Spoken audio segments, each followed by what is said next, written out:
obviously getting into training camp mode here, and I think it's been really interesting. And this goes back to something I said about a month ago, and it's not to reframe the first 6 games of the season.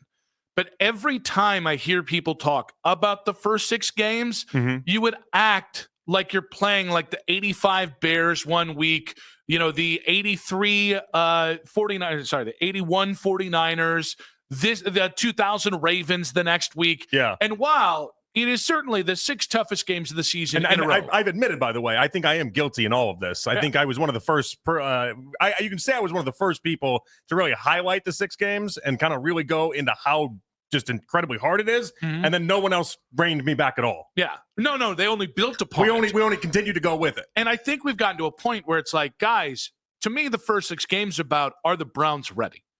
And if they're ready to surprise, if Camp Cupcake is dead and Kevin's ready to do this thing in a different way, if they are ready, they're going to hit the ground running early, because you'd rather get those 6 teams early where where everybody's a work in progress, nobody quite knows who they are yet.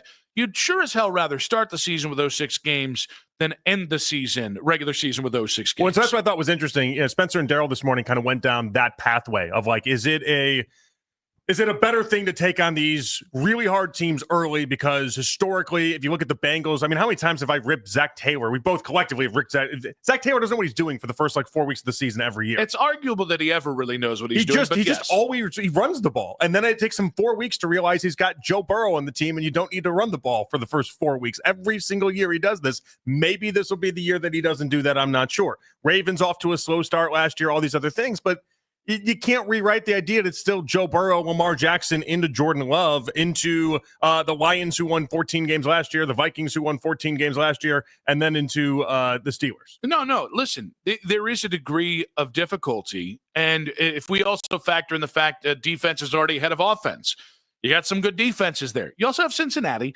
but you've got some good defenses there. But I continue to come back to, like, if the Browns nail the quarterback decision, they actually get it right, you're going to have a chance early in the season in a way that with that same quarterback room across 18 weeks of tape, I don't know you would if it started in week 12. Well, you said if they get it right. I mean, if they get it right, then we're talking differently for a lot of aspects of this season. Well, but so I guess my bigger point here is that I think the first 6 games, and whether the Browns are going to be competitive in that stretch, and whether ultimately they're going to go 2-4, which I think is still a stretch, or 3-3 or better, I think it's more about the Browns. Like, you can't really control where the Ravens are, where the Steelers are, where the Bengals are, or any of the great teams you face. But if you're a good team, the best part about the NFL is the parity. The good teams, especially early in the season, I don't want to say it's luck-based, but you have a better chance to beat those teams early in the season. I just continue to come back to, like, I look at this and go, if you're 1-5 through that stretch, you really screwed up. Oh, you see, I look at 1-5 almost as the expectation. I don't look at it as if you're 1-5, you really screwed up. I look at it 1-5 is what I'm thinking, and then I'm wondering. I'm like, well, what was the one win? Like, that's the hard part we have. Like, we talked about the Vegas over-unders before, and whether it was 4.5 or 5.5. When we first started talking, it was 5.5, and I said 6. And I think the right challenge back to me in that moment is, well, all right, give me the wins then. Give me where you get 6. And looking at it, it's incredibly hard to find the wins. Well, give me in those 6 games. I know you just said 1-5. Like, even give me the one win. What's the team? Bengals. Is it week 1 you snipe them off? Yeah, I think so. You've done it before, by the way, when they were a better team throughout the course of a season. I would also say I think the Steelers are going to be gettable early. I mean, Myles Garrett held Joe Burrow. I watched it with my own 2 eyes in person to it was 89 total yards one game. And I just look at this and I'm like, well, okay, if your defense, and I think, listen, I think the offensive line can be good, but I don't know it can be good. I know this defense can be really, really good, right? Because to me, 2 years ago was the best defense in the NFL. Well, with the offensive line, it's just about health and age, whereas like the defense, they're still young. You've got a bunch of young bucks in their prime. I think they're deep, and maybe deeper than they were even when they were the best defense in the NFL 2 years ago.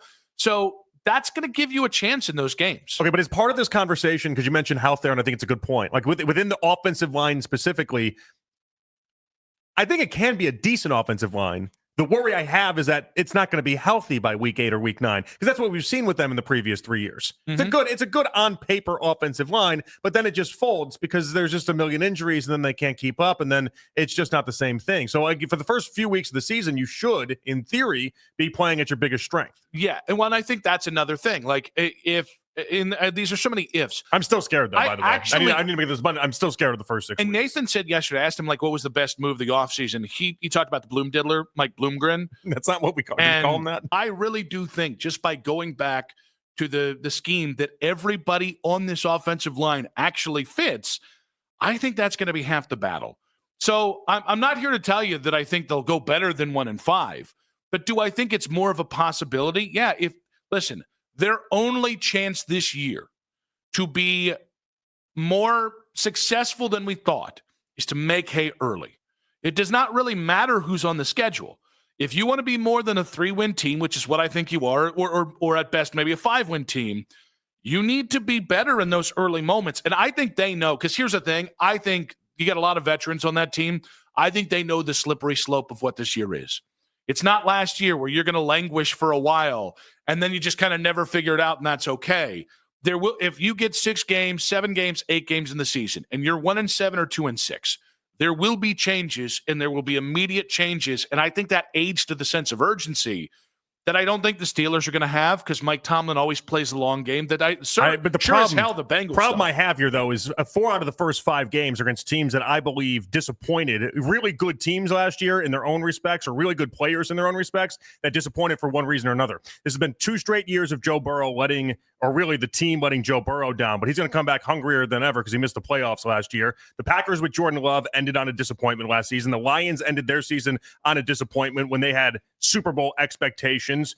And then even the Vikings, J.J. McCarthy's got a lot to prove. That's a 14-win team he inherited that he's got right out of the gate, rookie season for him, week 5. I think there's a lot of real hungry teams here that are trying to prove that last year they had high expectations and they let their people and their fan base down, that they're going to be ready to come out of the gate firing. Any of them getting fired if they go 1-5? I know Zach Taylor's not getting fired if he goes 1-5. Nobody on that is. If you, but it doesn't mean they don't have an urgency. Yeah, but I think there's the natural urgency that any team feels and the natural motivation that happens. And then there's your you-know-whats are this close to the I think Joe Burrow's pissed off that people like yourself put him outside of the top 4 quarterback tiers. Yeah, okay. I think he's got a lot to prove this year. Well, yeah, but how much does that transfer to early when all it is, okay, do we have to make Joe the offensive coordinator again 8 games in the season if we're 3-5? I mean, I think Dan Campbell, with Jared Goff in Detroit is trying to prove that they lost an offensive coordinator and defensive coordinator. They lost their starting center and their best guard on the offensive line, and they got to showcase that they are the same team that were last year, which, by the way, the team that really massively disappointed the fan base. Yeah, those are the teams that are a little frustrated that they ate fast food last night instead of a 5-star meal. The Browns have gone hungry. That's we're talking about you're full, but you wish you would have eaten something else, to you're famished and this thing's going to expire if you don't put nutrients into your body. I just think it's different. Like the Ravens, for instance, the Ravens got off to a slow start last year. It wouldn't shock me if they got off to a slow start this year. They're playing for the playoffs, and that's their reality. But I think the other teams we talked about here, I think they have a lot of reasons to be hungry. No, they have a lot of reasons. They don't have the reasons the Browns have. The Browns have you can be as hungry as you want. If you don't have any cash in your pocket, it's not going to matter. Well, but I think my point is, but at the same point, there should be more sense of urgency for the Browns than almost anybody in the NFL, because you like Coach Kevin? Okay, you better win for him. Hey, Joel, would you like to play all 17 games of your last season potentially in the NFL? Yep, you better produce early. I get that. I really do think this is going to end up being 2 seasons where the first half, hey, we tried to win, and then at some point you pivot, and then it's like, Joe, we love you, respect you. We got to find out what Zach Zinter has at left guard. And by the way, extrapolate that on the entire roster. So I just think there's a talent deficiency between these two, between the teams I'm talking about and the Browns. I get your point, though. I do think the Browns will have as much incentive to basically throw everything in the kitchen sink out there as early as they possibly can. I mean, think about it. I'm talking trick plays. I'm talking everything under the sun. Cleveland radio, in general, Cleveland media, is pretty fair and pretty tame in how we go after this team. They don't feel like it is, but we are pretty tame. Most years, since Kevin Stefanski and Andrew Berry have been here, it's been this is playoffs, we're going to the championship. All year, I've been saying, guys, this is a transition year. This is a 3 to 5 win team. And I'm not alone.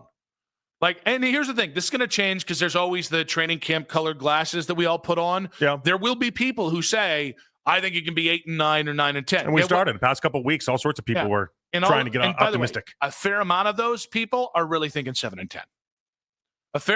This is true. It's like telling your partner how many people you've been with.